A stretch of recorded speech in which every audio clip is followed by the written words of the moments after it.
Okay, here we're going to show you how to measure a motor. Sometimes trying to find a compatible motor for something where a tag's rubbed off or your model just doesn't exist anymore. Sometimes we need to take some measurements to know which motor is going to work for you. So I'm going to show you quickly how to do that. So this right here is a double bolt motor, just like we have in the recliner behind us. But if you want to tell us what it is, what we want you to do is we want you to go like this, and we want you just to measure kind of end to end on this one. So we're 20 3/4 on this one.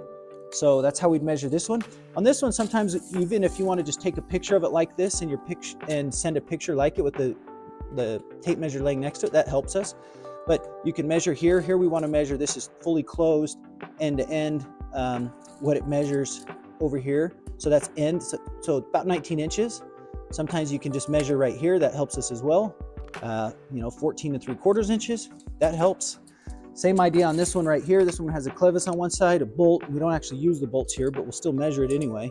And this one's 17 inches. But anyway, just putting a tape measure next to all of these and then taking a picture actually is very helpful for us to be able to know what a current compatible motor is for you.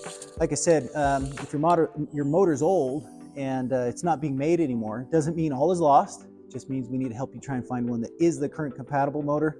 And that's what we can do here. We have a wonderful customer service staff who's very knowledgeable about all these parts that can help you. So give us a call at greatfurnituredeal.com. We'd love to help you find the right part to fix your chair.